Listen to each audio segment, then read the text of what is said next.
Wait. Oh, okay. Okay. So Colossians 3 verse 8.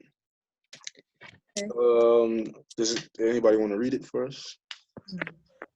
We all have different Bibles. Oh yeah, you're right. What, do y'all have King James version? Yeah, It's that's what I still got. somewhere, so Right. it doesn't matter. Colossians chapter 3 verse 8, right? Yeah. But now ye also put off all the anger, wrath, malice, blasphemy, filthy communication out of your mouth. Okay, so I feel like this relates to abuse and how people who have gotten abused in any type of way or form want to just speak negative things onto that person, wants to take revenge on their own hand, wants to like just have like feelings of like just to want to hurt that person, you know what I mean? But God says to not do that. God says to turn away from that. Don't try to look for revenge because in let me see Romans hold on, I sent it to let me find it real quick, guys.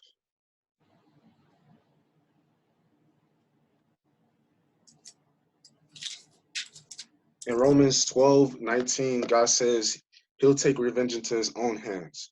So like anything that happens between you and somebody else, or you're getting abused into like a relationship, maybe with your father, maybe with your mother, and because there's also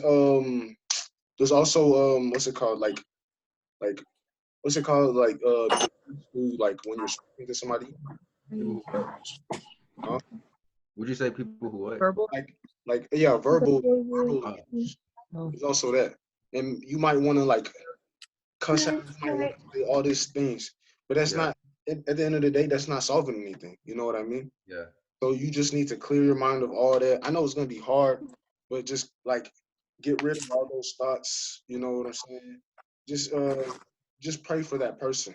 You know what I'm saying? Because God also asks us to keep our enemies close. You know what I'm saying? It doesn't mean be their friend, but keep your enemies closer.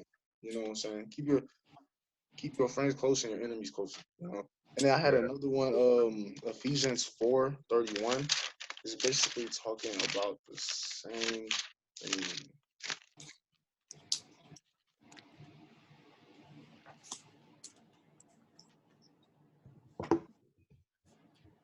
Oh yeah, basically the same thing. It's literally the same word. Get rid of all bitterness, rage, and anger, brawling and slander, along with any form of every malice. So God repeatedly says that, and He doesn't just say it once. You know what I'm saying? So it's like people just shrug it off. He says it like multiple times in the scripture. And one thing I would also like advise you if you're going through this, if any of this is happening to you, is to find a group. Find some friends that you can tell, you know what I'm saying? Find somebody that can help you with the situation, can get yourself out of that situation, any way, any form, anyhow, you know what I'm saying? And also pray for it. Pray that God gets you out of the situation also. And that friend, that group that you have that you're telling it to, you know what I'm saying? That group is gonna help you tremendously. Because some people, they like they go through depression, they go through all these things running through their mind just Yeah. because of that one thing that happened, or the things that keep happening multiple times. You know what I'm saying? And then, but once you find that group that you can tell it to, I feel like you feel more relaxed, that you have somebody to talk about it to, and it's not holding inside all that rage and all that anger isn't like inside of you ready to burst out. You know what I'm saying? Mm-hmm. That's one It thing. can be dangerous. So what? So it can be dangerous holding all of it in. Exactly. And then there was 1 Peter 3, verse 8, which is finally, all of you, be like minded, be sympathetic, love one another, be compassionate and humble. So then there it says it again, be love one another, you know what I'm saying? Don't show hate to anybody, you know what I'm saying? It might come slip out once or twice that you hate them, that you don't, you have so much anger for them, but control it, you know what I'm saying? I don't want to say that. Hold up, okay. Nah, never mind. Does anybody else have anything to say on this? Yeah. What Kind of, verse was 1 Peter 3 verse 8. kind of what Joseph was talking about, how like you're gonna have trouble. This is Jesus personally speaking. This is like what Jesus was telling everybody. He said, "These things I have spoken unto you, that in me ye might have peace. In the world ye shall have tribulation, but be of good cheer. I've overcome the world." So like you're gonna have troubles in this world, but he told you that he's going to give you peace. Like Jesus Christ told you that he's going to give you peace, and you will be like that because you're united with him. But be brave because he's destroyed the evil powers of this world. Even though you're gonna have trouble still in this world, you have to be brave during all your tribulations and trials. So y'all just gotta remember that because you're with Christ, but you're gonna have trouble in this world, and it's gonna be hard. It's not always gonna be easy, and it is really tough. Like I still struggle with it myself, trying to be brave through all the tribulations and stuff. But if you have faith, as long as you have faith, I feel like you can pretty much do anything and get through anything. Like that other Bible verse, Philippians 4:13, I can do all things through Christ who strengthens me. As long as you have faith and believe, you'll be able to get through any problem that pretty much is going on in your life. That's what I have to say. I have one more though. Revelations 21:4. I have posted this actually.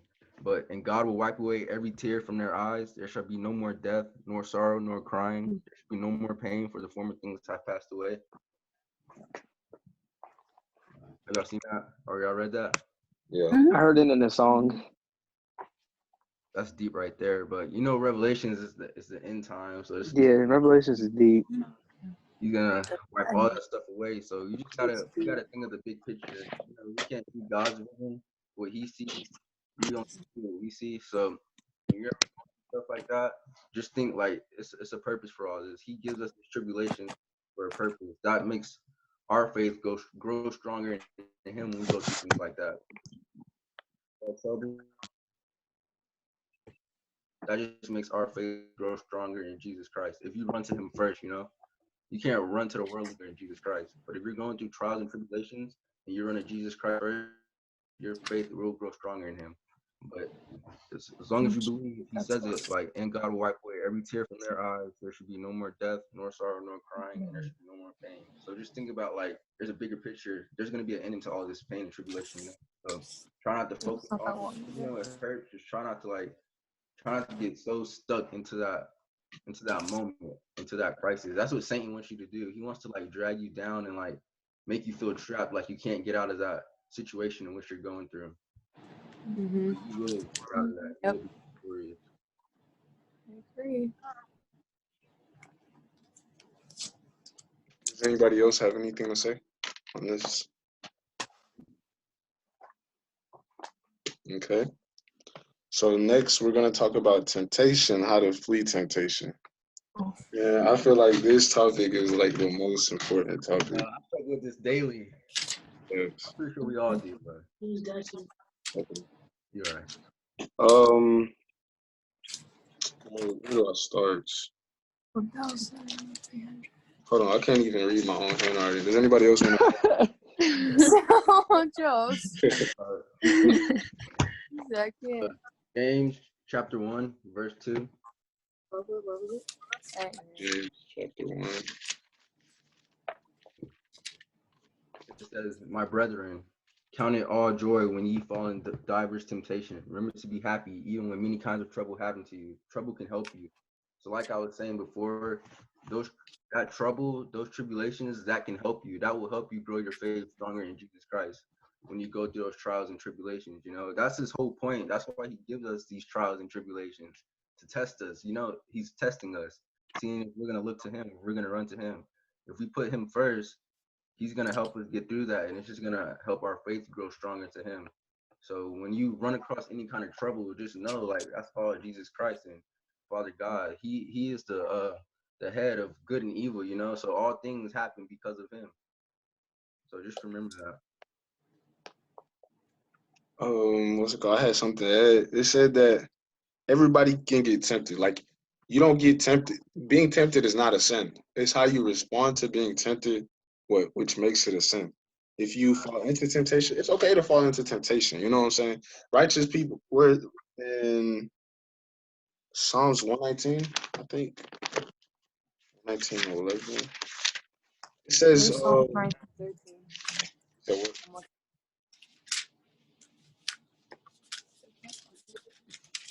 Here's Psalms. no, it's not that. It's not that.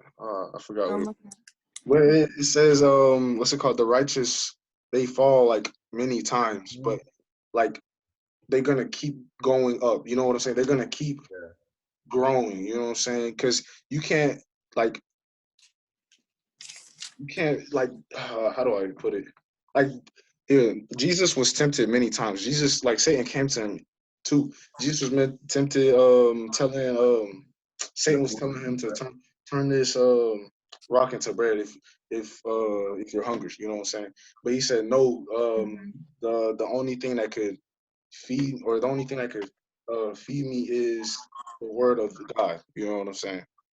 So Jesus was tempted, and then Satan attacks our weaknesses. You know what I'm saying? I feel like that is like that is how we also fall into sinning. Yeah. I know what you mean. Oh, hold on. It says my meeting will end in 10 minutes, bro. Yeah, I see that too. Oh, is that why you made the face to me? I Yeah. was like, what's happening? What do I do? Well, my son, You gotta get it out, I guess. Obey my commands. We'll make another one. It Bro. is Proverbs 7:1-5. Wait, what happened? Proverbs chapter 7:1-5 says, "Follow my advice, my son. Always treasure my commands. Obey my commands and live. Guard my instructions as you guard your own eyes. Tie them from your fingers as a reminder. Write them deep within your heart. Love wisdom like a sister. Make insight a beloved member of your family. Let them protect you from an affair which an immoral woman, from listening to the flattery of a promiscuous woman." So basically, it's just saying to follow his commands and to understand